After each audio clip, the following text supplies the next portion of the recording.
Welcome to Mentally Stronger, the podcast where with every episode, we're learning practical ways to let go of stress and struggles, grow our mental strength, and live a happier, healthier, more meaningful life. I'm your host, Melly O'Brien, co-founder of mindfulness.com and creator of mindfulness-based mental strength training. I'm so glad to have you with me. Let's dive in to today's episode. Today, I'm going to be talking about letting go of limiting beliefs. And, what I'm really going to talk about in this episode applies not just to limiting beliefs, but any unhelpful or negative thoughts. So I invite you to consider a metaphor for this. Have you ever had someone come to your front door to sell you something? Maybe they came to sell some encyclopedias or some makeup or a vacuum cleaner. I really am having a moment here of showing my age, feeling like I'm showing my age. Okay, so all of you who are under 40 years of age are probably not going to know what I'm talking about. Like pre-internet days, people used to come knocking at your door to sell things all the time. You guys that are over 40, you know what I'm talking about, right? And by the way, I'm just really having a moment right now of feeling really sorry for all the people that were dragging encyclopedias around the neighborhood trying to sell them. That is kind of crazy to think about nowadays, isn't it? Anyway, I digress. So the metaphor, somebody would come to your door back in the day, and they would start their sales pitch selling you something. Could I interest you in this vacuum cleaner? How's your normal one operating? You really could upgrade your current vacuum cleaner. Your floors are going to look more amazing than ever. And they would go on their spiel, right? Now, I personally have never bought anything from a door-to-door salesperson. I would just simply say politely to them, no thanks, and just, wish them well on their way. In some ways, this offers us a really great metaphor for how our mind generates these ideas, these beliefs, these thoughts, and kind of try to get us to buy into them. These thoughts come knocking on the door of our awareness and try to sell us, a sales pitch about beliefs or judgments or opinions it's trying to get us to buy into, right? Now, if a door-to-door salesman came with his vacuum cleaner or his encyclopedias or makeup or whatever it was and started the pitch, it's really unlikely that you would just yell at them, take my money, I'm in, right? Without considering the sales pitch carefully. But this is often what we do with limiting beliefs and negative thoughts. We just buy into them immediately without much consideration, even if they sound kind of crazy, So with our own minds, when these thoughts come to the door, we can hear that kind of sales pitch, if you will, and politely and simply say, thanks, but I'm not buying that today. And just really leave it at that, really simply. There's no aggression in this. There's no hostility. There's no trying to stuff, the thought away. It's a really just simple acknowledgement. Thanks, I'm not buying that today. And it's really simple. Now, I don't mean to say that we should try to push the thought away or block a thought out.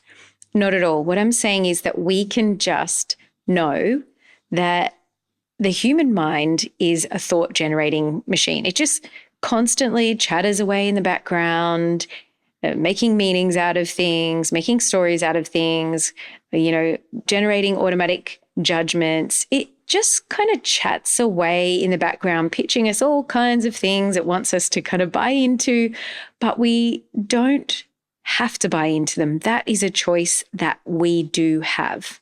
We may not be able to control all of our thoughts, but we do have a choice whether or not we're going to buy into everything the mind says.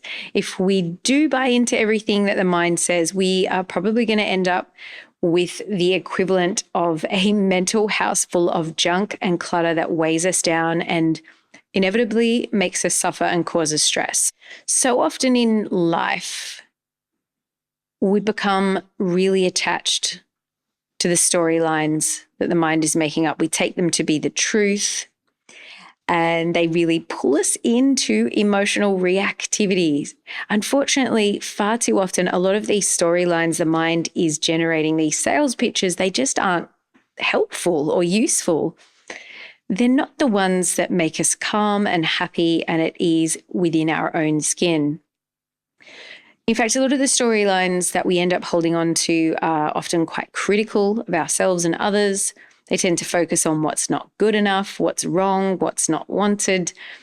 So our mental commentary, when it is unhelpful and when we're buying into all of this stuff, can really hold us back, create inner tension, and also tension in our relationships and in our life in general, and just straight up dampen our ability to have joy in our lives, right? So we want to become very, very discerning with what beliefs and thoughts we buy into and which ones we can see clearly are not helpful. And when we see the ones that are not helpful, we want to get into a habit of simply smiling politely and mentally saying to ourselves, thanks, mind, but I'm not buying that today.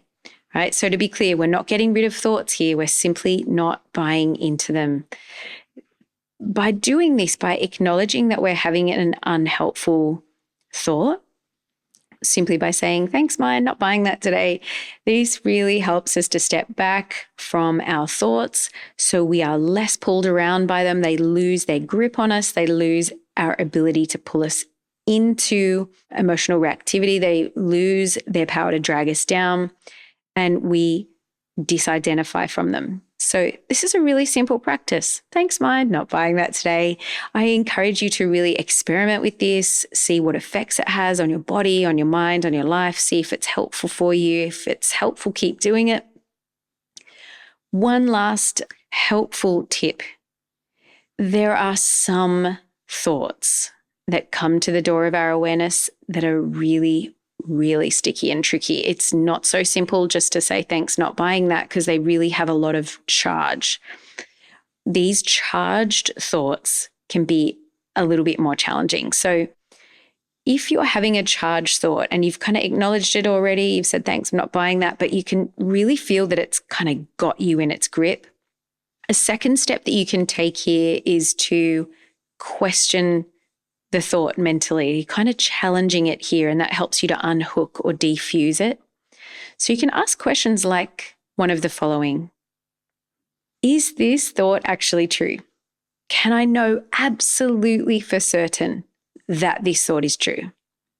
And then you can give yourself a mental answer to that question, right? Another question you can ask, do I want to buy into this story? Really? What could I gain or lose? Is this helpful, or is my mind just babbling on? Does this thought help me take effective action? How can I make the best of this situation? Who would I be without this thought? How can I see this in a new and different way, right?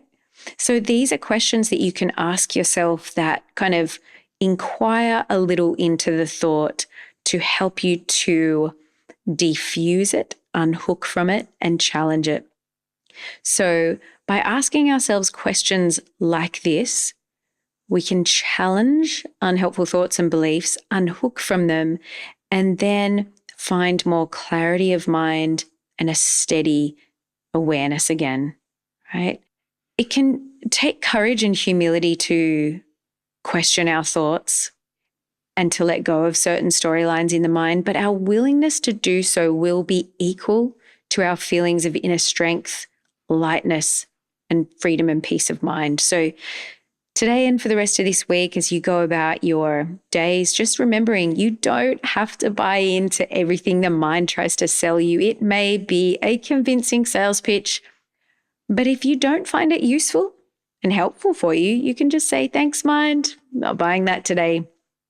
And then bring your focus back to what you're doing in the present moment. And if you need extra support to let go of those really charged thoughts, just go ahead and ask yourself some inquiring questions for those really, really sticky thoughts. Whenever you do this, you will experience more freedom, more clarity of mind, and much more of a sense of resilience as well when you're going through hard times, which is when the mind tends to generate a lot of unhelpful thoughts. I really hope this is helpful for you. I really encourage you to, take what you're listening to here and actually make it real, practice it in your life, and hopefully this brings a lot of benefit into your life.